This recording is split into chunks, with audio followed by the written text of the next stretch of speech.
Hello beautiful ladies, എന്തൊക്കെയാണ് വിശേഷം? ഇന്ന് നമ്മൾ സംസാരിക്കുന്നത് സോഷ്യൽ മീഡിയയിൽ നമുക്കറിയാം ഒരുപാട് ഗുണങ്ങളുണ്ട്, അതുപോലെ തന്നെ നമ്മളെ വളരെയധികം നശിപ്പിക്കുന്ന ഒരു കാര്യം കൂടിയാണ് സോഷ്യൽ മീഡിയ അല്ലേ. അപ്പം അതിൽ നമുക്കറിയാം ഇപ്പം റീസെൻ്റ്ലി എന്ത് കാര്യം ഉണ്ടാവുകയാണെങ്കിലും ഒരാളുടെ പേരിൽ ഒരു നെഗറ്റീവ് വന്നു കഴിഞ്ഞാൽ ആ ഒരു നെഗറ്റീവ് വന്നതിന് പിന്നാലെ ബാക്കി എല്ലാ ആളുകളും ആ ഒരു വിഷയത്തിൽ ശരിയുണ്ടോ തെറ്റുണ്ടോ അല്ലെങ്കിൽ എന്താണ് അതിൻ്റെ യാഥാർത്ഥ്യം, ആ ഒരു കാര്യം ഉള്ളതാണോ ഇല്ലാത്തതാണോ എന്നൊന്നും നോക്കാതെ വളരെ എന്താ പറയുക നിശിതമായിട്ട് ആ ഒരു വ്യക്തിയെ വിമർശിക്കുകയും അതിൻ്റെ ശരി തെറ്റുകളൊന്നും അറിയുന്നവരാണെങ്കിലും അല്ലാത്തവരാണെങ്കിലും ഒരേ തരത്തിൽ പ്രതികരിക്കുകയും ചെയ്യുന്ന ഒരു സമൂഹമാണ് നമുക്ക് വളർന്നു വരുന്നത് അല്ലേ. ഇപ്പോൾ ഒരാളെ പറ്റി ഒരു മോശമായിട്ടുള്ള ഒരു അഭിപ്രായം വന്നിട്ടുണ്ടെങ്കിൽ മാക്സിമം ആ ഒരു വ്യക്തിയെ തകർക്കുന്ന വിധത്തിൽ ആ ആളുടെ വിശ്വാസം, അതുപോലെ ആ വ്യക്തിയുടെ കുടുംബജീവിതം, പ്രൊഫഷണൽ ലൈഫ് എല്ലാം തകർക്കുന്ന രീതിയിലുള്ള ഒരു പ്രവൃത്തിയായിരിക്കും ആളുകളുടെ അടുത്ത് നിന്ന് വരിക. നമ്മൾ ഒരു ആസ് എ പേഴ്സൺ നമ്മളിനിപ്പം തെറ്റ് ചെയ്ത ആളാണെങ്കിലും തെറ്റ് ചെയ്യാത്ത ആളാണെങ്കിലും ഇതേപോലെയുള്ള കമൻറ്റുകൾ കണ്ടു കഴിയുമ്പം നമ്മൾ മാനസികമായിട്ട് തകർന്നു പോകുന്ന ഒരു സിറ്റുവേഷനാണ് ഇപ്പോഴത്തെ ഒരു സാഹചര്യം എന്ന് പറയാം. ഇപ്പോൾ എന്ത് വിഷയമായിക്കോട്ടെ, ഇപ്പോൾ സ്ത്രീ വിഷയങ്ങളാണെങ്കിലും അത് ചെയ്ത ആളാണെങ്കിലും, ഇപ്പോൾ റീസെൻ്റ്ലി നമുക്ക് വന്നിട്ടുള്ളൊരു സംഭവമാണ് ദിലീപിൻ്റെ ആ ഒരു പ്രശ്നം. അപ്പം ദിലീപിൻ്റെ ആ ഒരു പ്രശ്നത്തിൽ തന്നെ ആണെങ്കിലും നമ്മൾ ശ്രദ്ധിച്ചാൽ അറിയാം, ദിലീപ് മഞ്ജു വാര്യർ പ്രശ്നം, നമ്മൾ സമൂഹത്തിലെ പ്രശ്നങ്ങളോട് പ്രതികരിക്കണം എന്നുള്ളത് ശരിയാണ്. പക്ഷേ അതിൻ്റെ ശരി തെറ്റുകൾ എന്താണെന്ന് തിരിച്ചറിഞ്ഞതിന് ശേഷമാണ് നമ്മൾ പ്രതികരിക്കേണ്ടത്.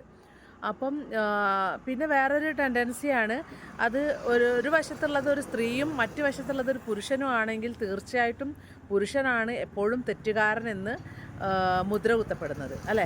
അപ്പം ഞാൻ ഈ വിഷയത്തിൽ പൂർണ്ണമായിട്ടും ഒരാളുടെ പക്ഷത്തുമല്ല. ഇപ്പം ദിലീപിൻ്റെ ഭാഗത്ത് അല്ലെങ്കിൽ മഞ്ജു വാര്യരുടെ ഭാഗത്ത് ഒരാളുടെ ഒരു വ്യക്തിയുടെ ഒരു കാര്യങ്ങൾ, ഇവരുടെ വ്യക്തിപരമായിട്ടുള്ള പ്രശ്നങ്ങളെക്കുറിച്ചിട്ടോ അല്ലെങ്കിൽ എന്താണ് യഥാർത്ഥം സംഭവിച്ചതെന്നതിനെ കുറിച്ചിട്ടോ ഞാൻ ചർച്ച ചെയ്യാൻ ആളല്ല. കാരണം നമുക്കതിൻ്റെ പരമാർത്ഥം അറിയാതെ നമുക്കൊരാളെയും കുറ്റപ്പെടുത്താൻ പറ്റില്ല. പിന്നെ എല്ലാം നഷ്ടപ്പെട്ടിട്ട് ആ ഒരു പ്രശ്നം പിന്നെ ഏതെങ്കിലും ഒരു കാലത്ത് ഒരാളെ ഭാഗത്ത് ഈ തെറ്റുകാരൻ എന്ന് പറയുന്ന ആളുടെ ഭാഗത്തായിരുന്നു ശരി എന്ന് നമ്മൾ പറഞ്ഞ് പിന്നെ അയാളെ മഹത്വവൽക്കരിക്കുന്നതിൽ കാര്യമുണ്ടെന്ന് എനിക്ക് തോന്നുന്നില്ല. അതുകൊണ്ട് തന്നെ നമുക്ക് ഒരു കാര്യത്തിൻ്റെ ശരിതെറ്റുകൾ യഥാർത്ഥ വിധത്തിൽ അറിയാതെ ഒരാളെയും കുറ്റപ്പെടുത്താനും പാടില്ല എന്നാണ് എൻ്റെ ഒരു അഭിപ്രായം കേട്ടോ. അപ്പം ഇപ്പം നമ്മൾ കണ്ടു, ഇന്നലെ ഇപ്പം വിധി വന്നതിന് ശേഷം വളരെയധികം ആളുകൾ ദിലീപിനെ വളരെ മോശമായിട്ട് ചിത്രീകരിക്കുകയും അതുപോലെ ഹാഷ്ടാഗുകൾ, അവൾക്കൊപ്പം എന്നുള്ള ഹാഷ്ടാഗുകൾ, ശരിയാണ്, നമ്മൾ സ്ത്രീകളെ സപ്പോർട്ട് ചെയ്യണം, ഞാനൊരു സ്ത്രീയാണ്, ഞാൻ ഫെമിനിസ്റ്റ് അല്ല, ഞാനൊരു സ്ത്രീയാണ് എന്നത് ശരി തന്നെ. പക്ഷേ ഒരു പുരുഷൻ്റെ ഭാഗത്താണ് ശരിയെങ്കിൽ പുരുഷനെയും, സ്ത്രീയുടെ ഭാഗത്താണ് ശരിയെങ്കിൽ സ്ത്രീയെയും സപ്പോർട്ട് ചെയ്യണം എന്നേ ഞാൻ പറയുള്ളൂ.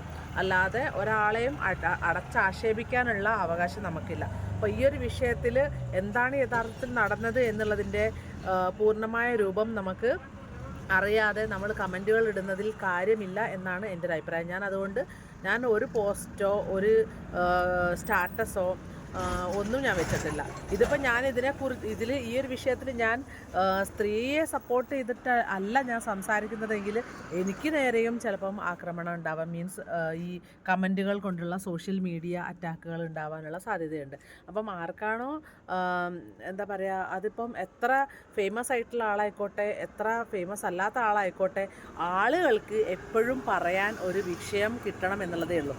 ഈ പണ്ടൊക്കെ പത്രപ്രവർത്തകരെ കുറിച്ചിട്ടും അതുപോലെ മീഡിയ പ്രവർത്തകരെ കുറിച്ചിട്ടും TV ചാനൽ പ്രവർത്തകരെ കുറിച്ചിട്ടും പറയാറുണ്ടായിരുന്നു.